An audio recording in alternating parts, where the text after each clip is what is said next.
Are rich people affected by the recession? You bet they are. And while the recession may not affect them in the same way as most people, it does affect their purchase of a new car. So how are luxury car dealers who sell luxury brands doing in this economic climate? Well, to find out, I've invited 3 luxury dealers to join me on today's show. Rob Kernick is the president of the Penske Automotive Group, which is one of the largest retailers in the world with multiple luxury brands. Chris Consiglio is the group general manager for the Autoline Group, also with multiple luxury brands. And Ken Mead is the CEO of Mead Lexus, which, you guessed it, handles the Lexus brand. These guys have great insights into what's motivating people to buy or not buy a luxury car right now. Like, what's the kind of styling that's pulling people into the showrooms right now? How about the technology or features? And what kind of service do you need to offer to pamper luxury customers? Get ready for some good insight into what it takes to compete in this segment and how it's evolving. Don't move from where you are. We'll be back in just a moment.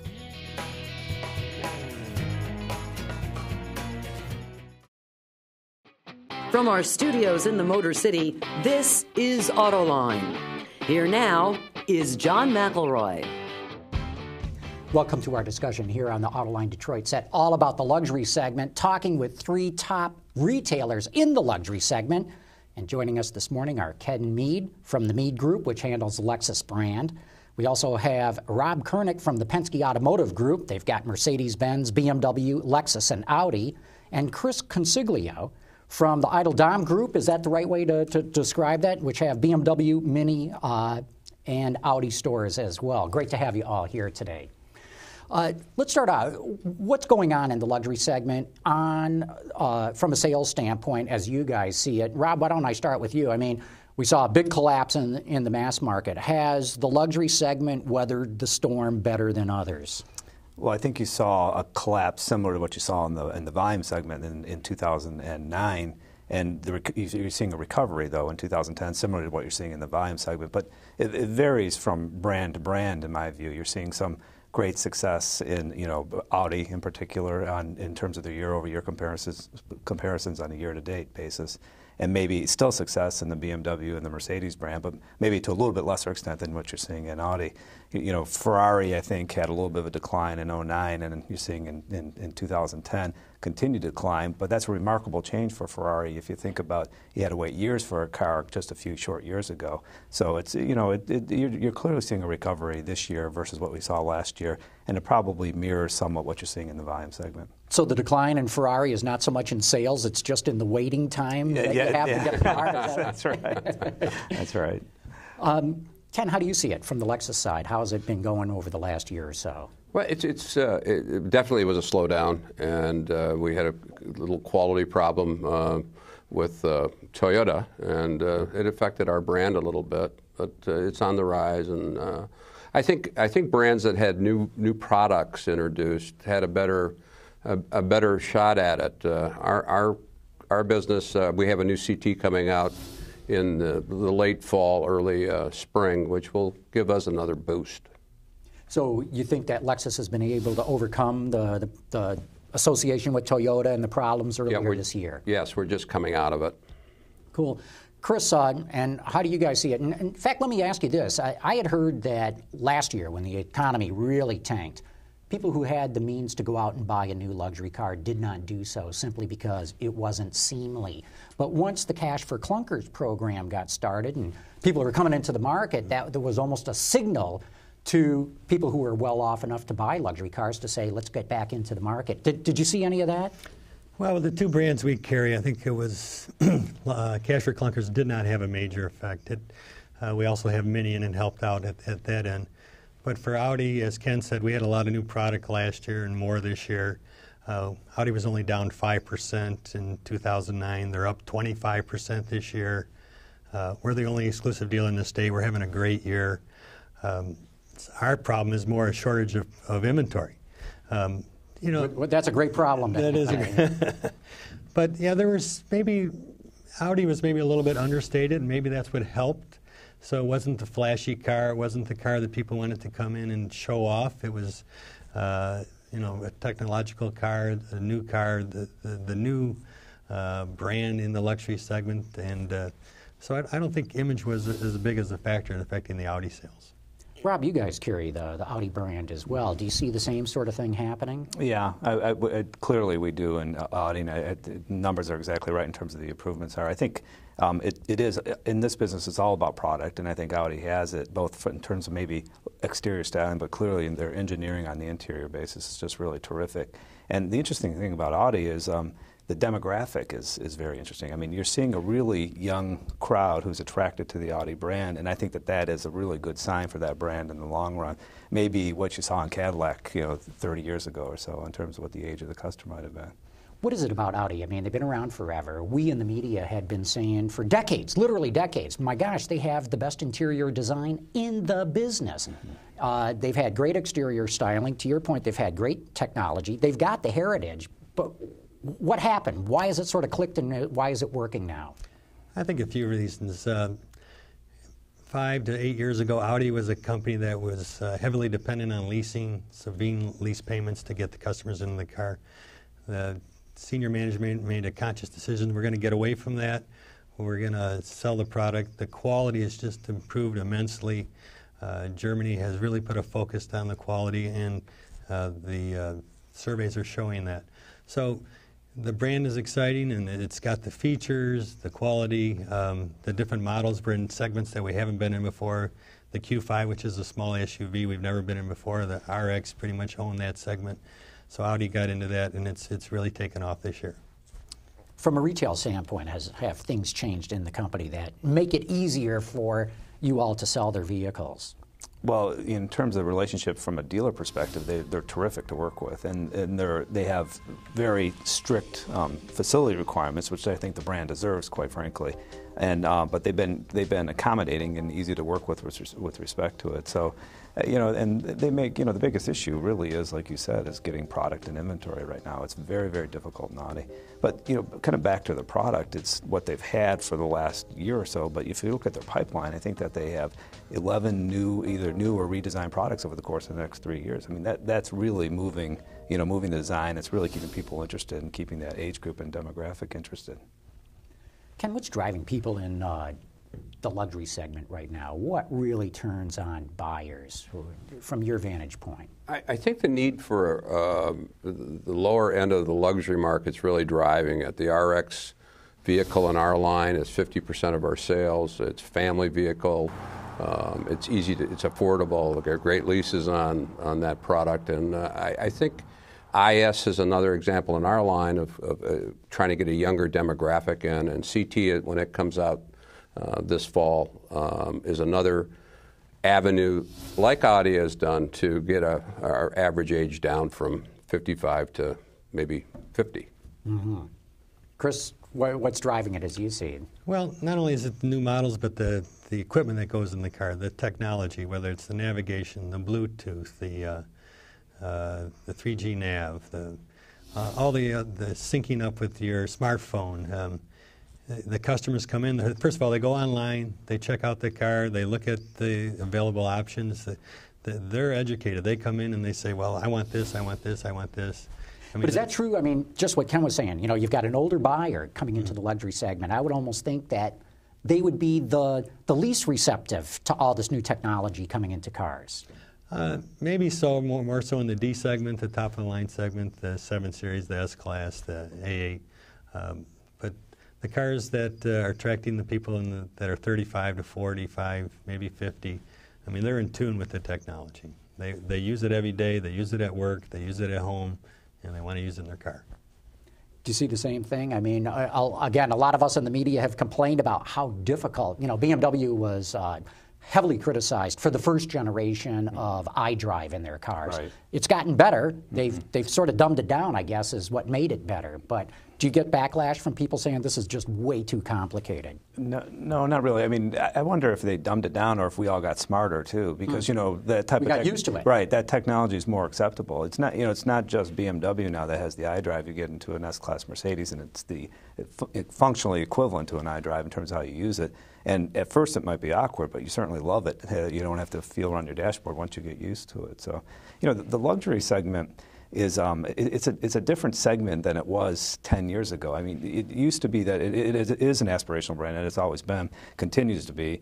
But now, you know, the array of products that they have are just so much more vast. So you have a 1 series and a 3 series, whereas before you had the 7 series and the 5 series, and those are entry-level buyers. And so a lot of what drives the luxury segment is that you can start in the brand, and you can start at a price point that you're comfortable with at a young age, and then you can just move them up the brand. And I think that has helped sustain or drive much of what's happening in the luxury segment today. Are the luxury automakers getting into too many models, or as retailers, do you guys just love to have any kind of flavor to sell to the customer? Well, we're going, you know, we're heavy in hybrids, and the rumors are out that we're going to have a hydrogen car in 5 years.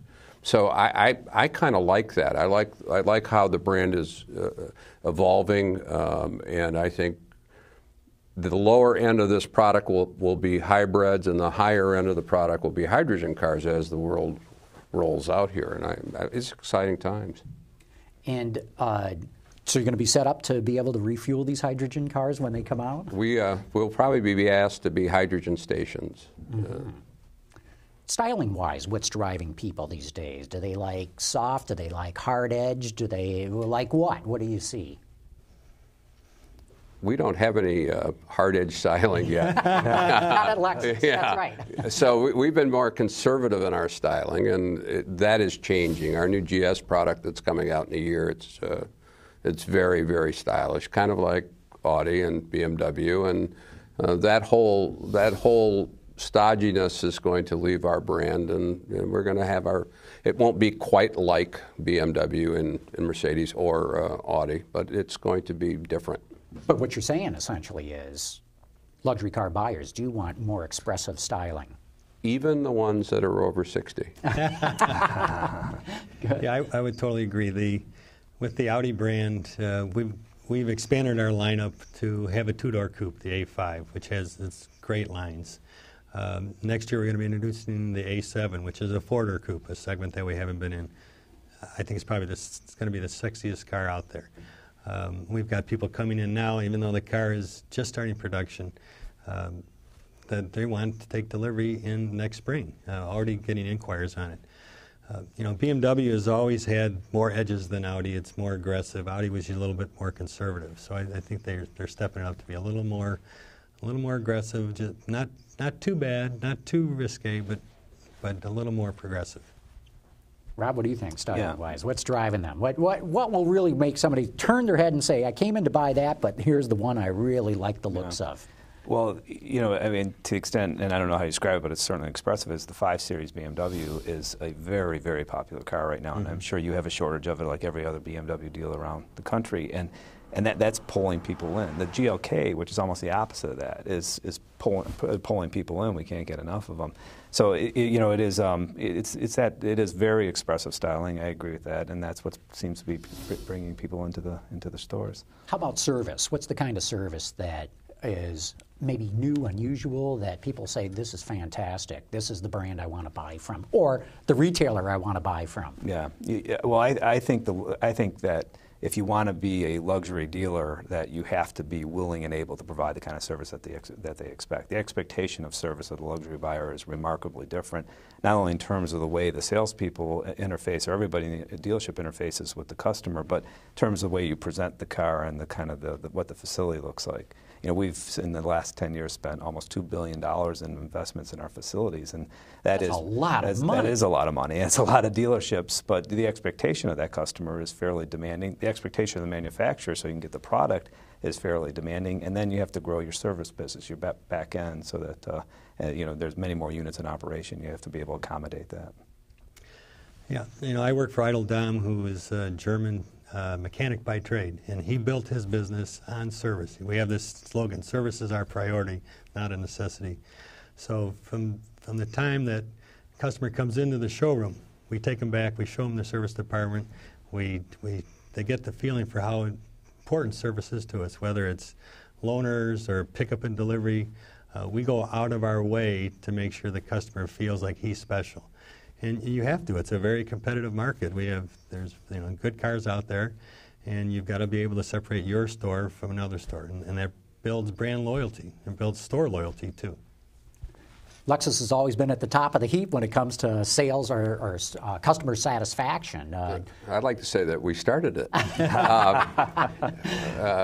our stores, and that's the only thing I can relate to is 100 service loaners always available.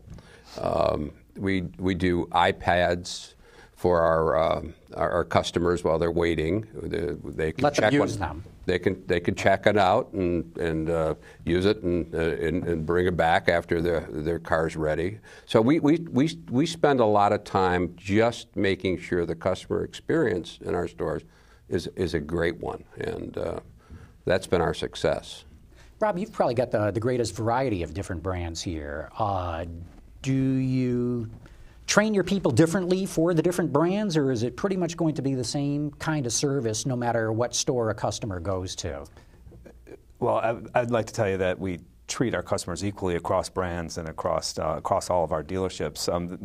We don't have centralized training with respect to it. Most of our training, our sales training, and our interface is done on a local or on a dealer level. So it probably varies, and the expectation is different.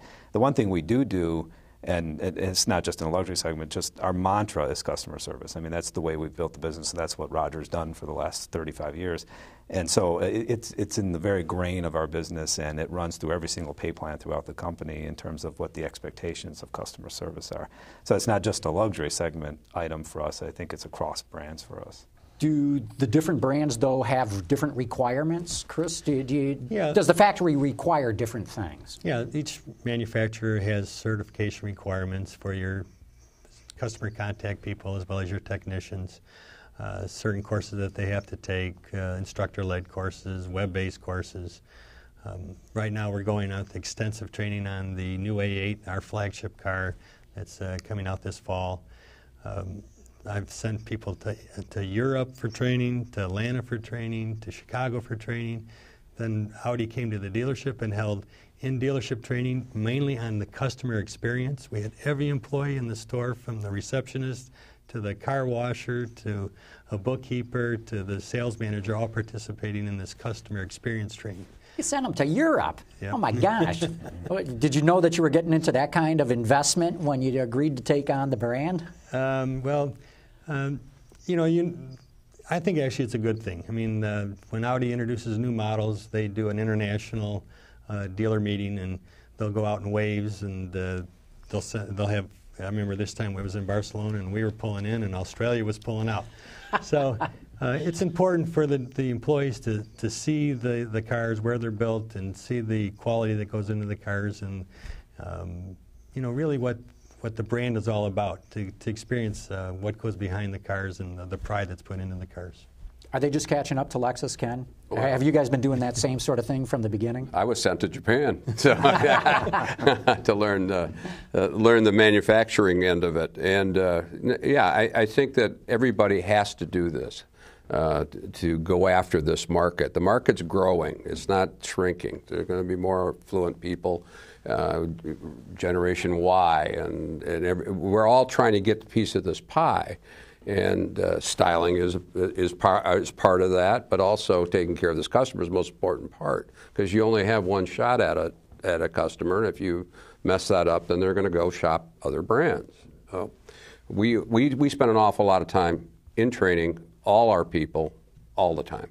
What do you make of Hyundai coming in with this Equus? And to your point, you said you had 100 loaners, you've got iPads for your customers to play around with.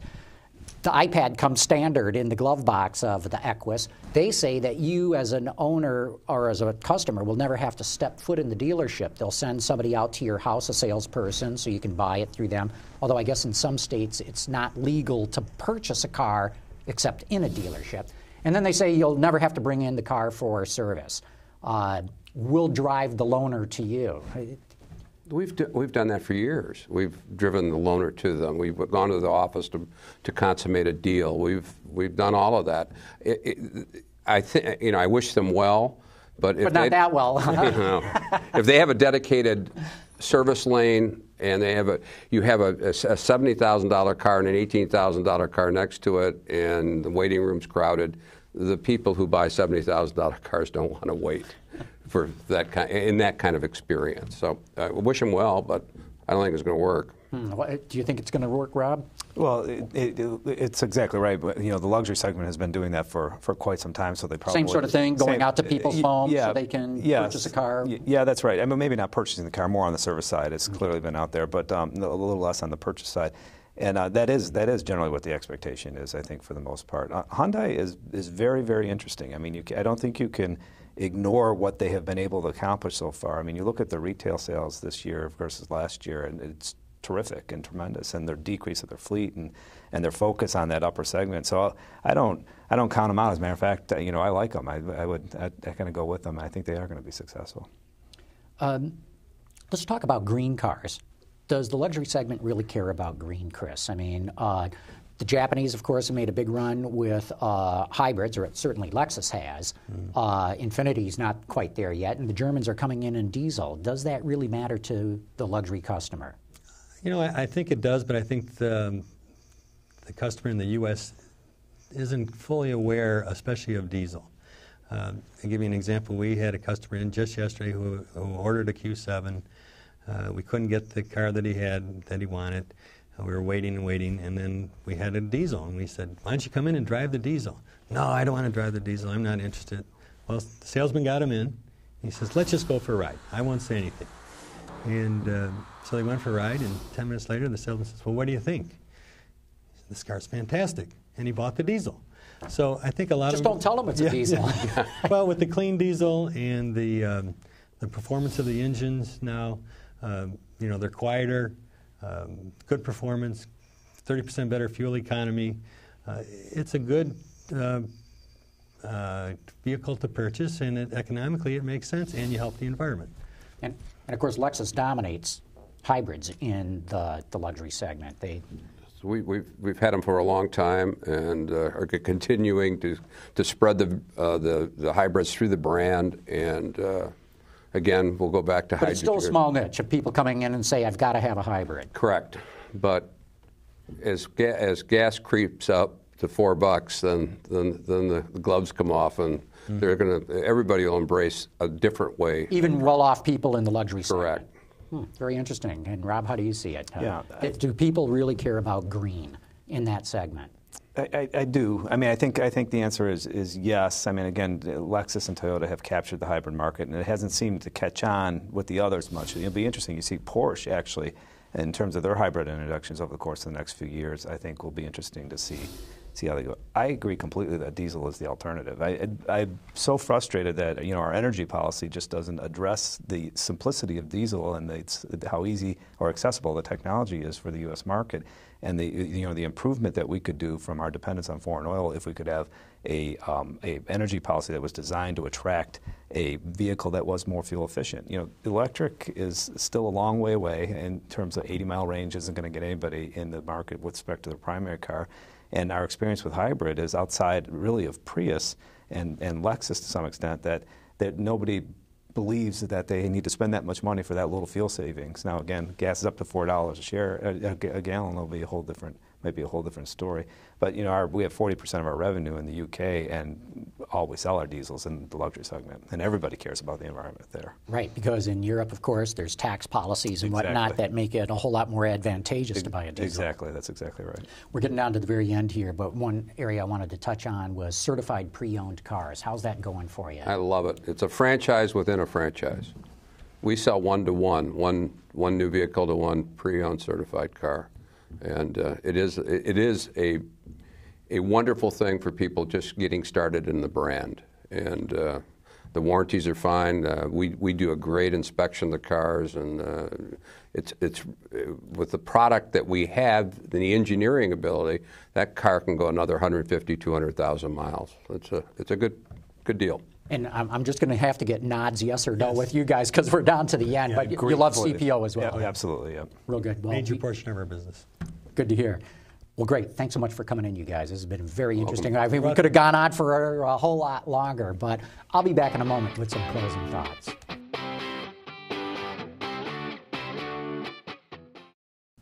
Automakers are very interested in the luxury segment, as we briefly talked about. Hyundai is making a serious run with its new sedan called the Equus. Ford is talking about taking Lincoln far more upscale. The Chinese bought Volvo. The Indians bought Jaguar. This segment is going to get far more crowded than it is already. And yet, with the growth of developing markets, the BRIC countries, the luxury segment is going to grow far bigger than it is today. But who's going to surge ahead and who's going to languish by the curbside? But that brings us to the end of today's show. For all of us here at Autoline Detroit, thanks for watching. We'll see you here next week.